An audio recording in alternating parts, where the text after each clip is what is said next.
श्री परमात्मने नमः। श्रीमद् भगवद गीता छठा अध्याय। श्री भगवान बोले, जो पुरुष कर्म फल का आश्रय ना लेकर करने योग्य कर्म करता है वह सन्यासी तथा योगी है, और केवल अग्नि का त्याग करने वाला सन्यासी नहीं है तथा केवल क्रियाओं का त्याग करने वाला योगी नहीं है। हे अर्जुन, जिसको सन्यास ऐसा कहते हैं उसी को तू योग जान, क्योंकि संकल्पों का त्याग ना करने वाला कोई भी पुरुष योगी नहीं होता। योग में आरूढ़ होने की इच्छा वाले मननशील पुरुष के लिए योग की प्राप्ति में निष्काम भाव से कर्म करना ही हेतु कहा जाता है, और योगारूढ़ हो जाने पर उस योगारूढ़ पुरुष का जो सर्व संकल्पों का अभाव है वही कल्याण में हेतु कहा जाता है।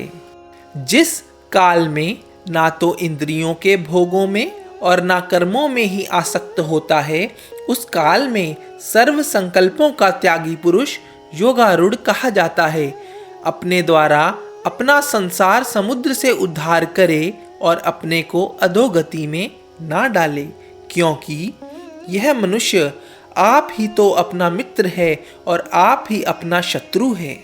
जिस जीवात्मा द्वारा मन और इंद्रियों सहित शरीर जीता हुआ है, उस जीवात्मा का तो वह आप ही मित्र है, और जिसके द्वारा मन तथा इंद्रियों सहित शरीर नहीं जीता गया है, उसके लिए वह आप ही शत्रु के सदृश शत्रु में बरतता है। सर्दी गर्मी और सुख दुख आदि में तथा मान और अपमान में जिसके अंतकरण की वृत्तियां भली भांति शांत हैं, ऐसे स्वाधीन आत्मा वाले पुरुष में ज्ञान में सच्चिदानंद घन परमात्मा सम्यक प्रकार से स्थित है, अर्थात उसके ज्ञान में परमात्मा के सिवा अन्य कुछ है ही नहीं। जिसका अंतकरण ज्ञान विज्ञान से तृप्त है, जिसकी स्थिति विकार रहित है, जिसकी इंद्रियां भली भांति जीती हुई हैं और जिसके लिए मिट्टी पत्थर और स्वर्ण समान है, वह योगी युक्त अर्थात भगवत प्राप्त है, ऐसा कहा जाता है।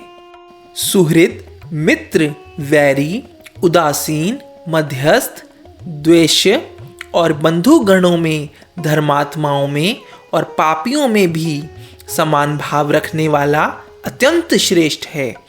मन और इंद्रियों सहित शरीर को वश में रखने वाला आशा रहित और संग्रह रहित योगी अकेले ही एकांत स्थान में स्थित होकर आत्मा को निरंतर परमात्मा में लगावे। शुद्ध भूमि में जिसके ऊपर क्रमशः कुशा, मृगछाला और वस्त्र बिछे हैं, जो ना बहुत ऊंचा है और ना बहुत नीचा, ऐसे अपने आसन को स्थित स्थापना करके उस आसन पर बैठकर चित्त और इंद्रियों की क्रियाओं को वश में रखते हुए मन को एकाग्र करके अंतःकरण की शुद्धि के लिए योग का अभ्यास करें। काया, सिर और गले को समान एवं अचल धारण करके और स्थिर होकर अपनी नासिका के अग्रभाग पर दृष्टि जमाकर अन्य दिशाओं को ना देखता हुआ ब्रह्मचारी के व्रत में स्थित, भय रहित तथा भली भांति शांत अंतःकरण वाला सावधान योगी मन को रोककर मुझ में चित्त वाला और मेरे पारायण होकर स्थित होवे। वश में किए हुए मन वाला योगी इस प्रकार आत्मा को निरंतर मुझ परमेश्वर के स्वरूप में लगाता हुआ मुझ में रहने वाली परमानंद की प्रकाष्ठा रूप शांति को प्राप्त होता है। हे अर्जुन, यह योग ना तो बहुत खाने वाले का, ना बिल्कुल खाने वाले का, ना बहुत शयन करने के स्वभाव वाले का और ना सदा जागने वाले के लिए ही सिद्ध होता है। दुखों का नाश करने वाला योग तो यथा योग्य आहार विहार करने वाले का कर्मों में यथा योग्य चेष्टा करने वाले का और यथा योग्य सोने तथा जागने वाले का ही सिद्ध होता है। अत्यंत वश में किया हुआ चित्त जिस काल में परमात्मा में ही भली भांति स्थित हो जाता है, उस काल में संपूर्ण भोगों से स्पृहा रहित पुरुष योग युक्त है, ऐसा कहा जाता है। जिस प्रकार वायु रहित स्थान में स्थित दीपक चलायमान नहीं होता, वैसे ही उपमा परमात्मा के ध्यान में लगे हुए योगी के जीते हुए चित्त की कही गई है। योग के अभ्यास से निरुद्ध चित्त जिस अवस्था में उपराम हो जाता है और जिस अवस्था में परमात्मा के ध्यान से शुद्ध हुई सूक्ष्म बुद्धि द्वारा परमात्मा को साक्षात करता हुआ सच्चिदानंद घन परमात्मा में ही संतुष्ट रहता है। इंद्रियों से अतीत केवल शुद्ध हुई सूक्ष्म बुद्धि द्वारा ग्रहण करने योग्य जो अनंत आनंद है, उसको जिस अवस्था में अनुभव करता है और जिस अवस्था में स्थित यह योगी परमात्मा के स्वरूप से विचलित होता ही नहीं, परमात्मा की प्राप्ति रूप जिस लाभ को प्राप्त होकर उससे अधिक दूसरा कुछ भी लाभ नहीं मानता और परमात्मा प्राप्ति रूप जिस अवस्था में स्थित योगी बड़े भारी दुख से भी चलायमान नहीं होता, जो दुख रूप संसार के संयोग से रहित है तथा जिसका नाम योग है, उसको जानना चाहिए। वह योग ना उकताए हुए अर्थात धैर्य और उत्साह युक्त चित्त से निश्चय पूर्वक करना कर्तव्य है।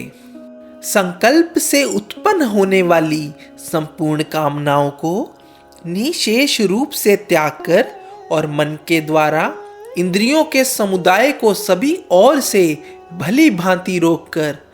क्रम क्रम से अभ्यास करता हुआ उपरति को प्राप्त हो तथा धैर्य युक्त बुद्धि के द्वारा मन को परमात्मा में स्थित करके परमात्मा के सिवा और कुछ भी चिंतन ना करे। यह स्थिर ना रहने वाला और चंचल मन जिस जिस शब्द आदि विषय के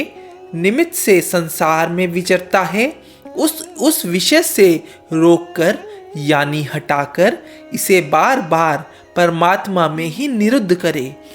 क्योंकि जिसका मन भली प्रकार शांत है, जो पाप से रहित है और जिसका रजोगुण शांत हो गया है, ऐसे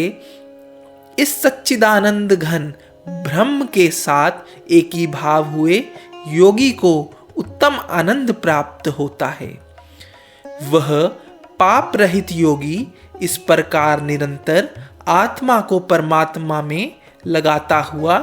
सुखपूर्वक पर ब्रह्म परमात्मा की प्राप्ति रूप अनंत आनंद का अनुभव करता है।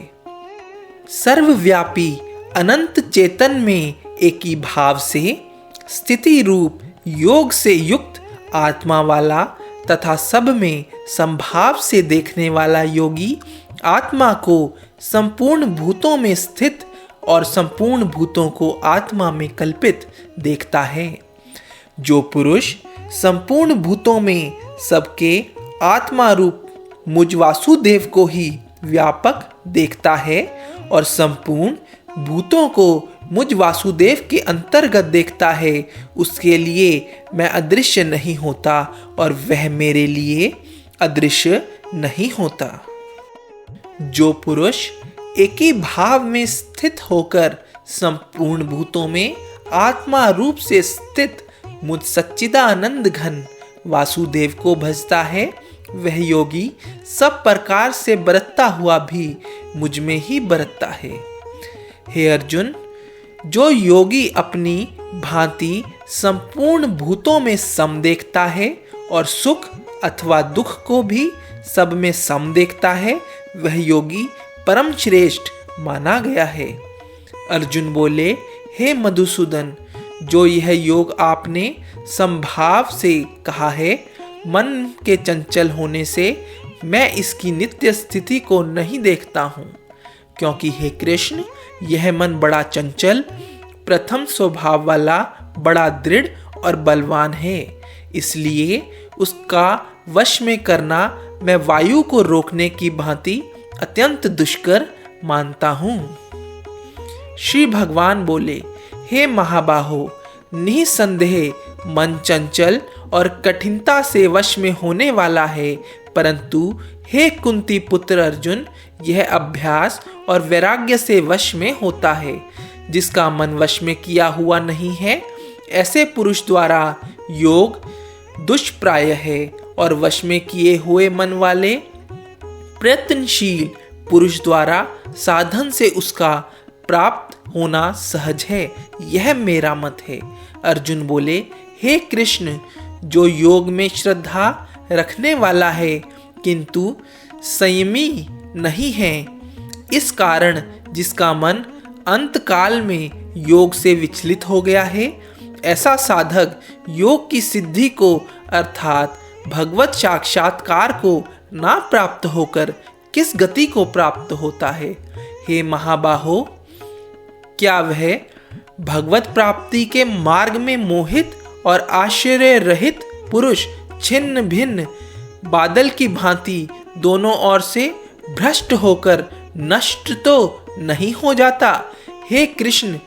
मेरे इस संशय को संपूर्ण रूप से छेदन करने के लिए आप ही योग्य हैं, क्योंकि आपके सिवा दूसरा इस संशय का छेदन करने वाला मिलना संभव नहीं है। श्री भगवान बोले, हे पार्थ, उस पुरुष का ना तो इस लोक में नाश होता है और ना परलोक में ही, क्योंकि हे प्यारे, आत्मोद्धार के लिए अर्थात भगवत प्राप्ति के लिए कर्म करने वाला कोई भी मनुष्य दुर्गति को प्राप्त नहीं होता। योग भ्रष्ट पुरुष पुण्यवानों के लोकों को अर्थात स्वर्ग आदि उत्तम लोकों को प्राप्त होकर उनमें बहुत वर्षों तक निवास करके फिर शुद्ध आचरण वाले श्रीमान पुरुषों के घर में जन्म लेता है, अथवा वैराग्यवान पुरुष उन लोकों में ना जाकर ज्ञानवान योगियों के ही कुल में जन्म लेता है। परंतु इस प्रकार का जो यह जन्म है, सो संसार में निसंदेह अत्यंत दुर्लभ है। वहां उस पहले शरीर में संग्रह किए हुए बुद्धि संयोग को अर्थात समबुद्धि रूप योग के संस्कारों को अनायास ही प्राप्त हो जाता है, और हे कुरुनंदन, उनके प्रभाव से वह फिर परमात्मा की प्राप्ति रूप सिद्धि के लिए पहले से भी बढ़कर प्रयत्न करता है। वह श्रीमानों के घर में जन्म लेने वाला योग भ्रष्ट पराधीन हुआ भी उस पहले के अभ्यास से ही निसंदेह भगवान की ओर आकर्षित किया जाता है, तथा समबुद्धि रूप योग का जिज्ञासु भी वेद में कहे हुए सकाम कर्मों के फल को उल्लंघन कर जाता है। परंतु प्रयत्न पूर्वक अभ्यास करने वाला योगी तो पिछले अनेक जन्मों के संस्कार बल से इसी जन्म में संसिद्ध होकर संपूर्ण पापों से रहित हो फिर तत्काल ही परम गति को प्राप्त हो जाता है। योगी तपस्वियों से श्रेष्ठ है, शास्त्र ज्ञानियों से भी श्रेष्ठ माना गया है, और सकाम कर्म करने वालों से भी योगी श्रेष्ठ है। इससे हे अर्जुन, तू योगी हो। संपूर्ण योगियों में भी श्रद्धावान योगी मुझ में लगे हुए अंतरात्मा से मुझको निरंतर भजता है, वह योगी मुझे परम श्रेष्ठ मान्य है। 6वां अध्याय समाप्त।